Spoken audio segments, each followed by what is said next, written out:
tax on renewable energies. We have Mr. Holprop for the petitioners. The floor is yours. Muchas gracias, señor. Thank you very much indeed, Chairman. Honourable members.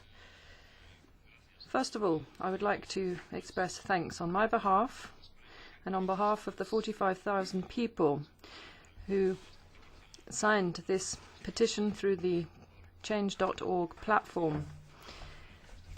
So thanks for having dealt with our petition on the obstacles to electricity self-sufficiency in Spain and dealing with this problem here in the Parliament. I'd just like to give you a brief introduction to the situation that we are denouncing. Self-sufficiency, as you know, is about producing energy at source for personal consumption. And there are different ways of doing this. There's self-sufficiency without contributing to the grid, there's self-sufficiency with support from the grid, and there's self-sufficiency with a net balance. And the main technology used for self-sufficiency in electricity is photovoltaic solar power.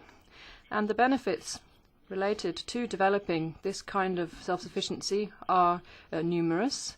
For example, you can make a saving on your electricity bill. If you're self-sufficient, you can reduce energy dependency on fossil fuels, and you can reduce GHG emissions, which are associated with electricity production.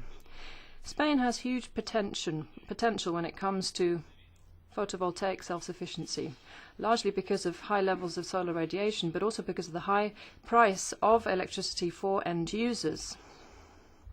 In addition, photovoltaic self-sufficiency has the potential to generate thousands of jobs in a country which has been really hard hit by the economic crisis, without incurring extra costs either for the state or the electricity system, the grid.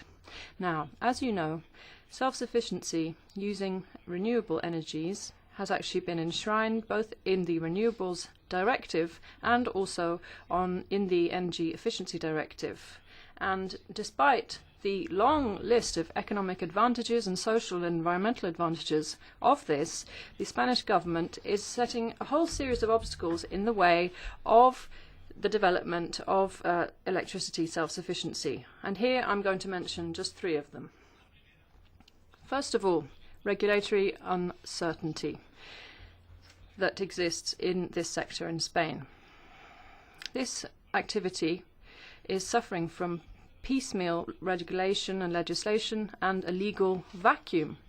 And sometimes this hole is plugged with autonomous legislation, but in July 2013, a royal decree was proposed, and it was put through the emergency or urgency procedure, even though it had an unfavourable opinion from the advisory bodies consulted. But at the end of the day, it wasn't actually adopted. And this legal vacuum has meant that the whole idea, the whole activity of self-sufficiency is now paralysed. The second problem is the threat in this royal decree of a backup tax being levelled for self-sufficiency users who are connected to the grid, which would mean that they would lose half of their savings if they were domestic consumers, and between 20 and 30% of the potential savings if you're an industrial user or a service user. And obviously this is creating huge problems for developing the activity of self-sufficiency. And this tax, it is argued, is necessary because you have to compensate the electricity power plants for the support that they provide at times when solar power is no longer able to generate electricity. However, this support is already being paid for today using a special payment system, per capacity payment system, for the thermal plants and combined cycle power plants, which provide extra backup for the system. And that also means that there is power available to all consumers at all times, irrespective of the kind of consumer you are. Now, in addition to this, there's also a fear within the government that this activity of self-sufficiency would somehow bring down energy consumption through the grid and also therefore bring down revenues. But that couldn't be further from the truth, because self-sufficiency significantly reduces the maintenance cost for the distribution network, the grid, because there is a reduction in energy transmission, but also there's a reduction in energy losses that are incurred through transport. And at the moment, those costs are actually borne entirely by consumers, which means they're actually paying about 10 to 15% more than they should be as end users.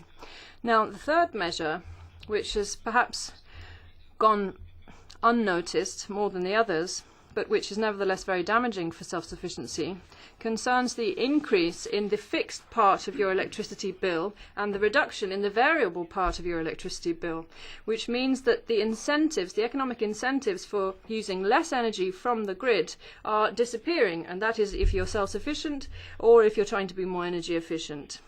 So for all of these reasons, I'm asking this committee to open an investigation into these obstacles that the Spanish government is placing in the way of energy self-sufficiency, and I'm formally asking the European Commission to open an infringement procedure against Spain. Thank you.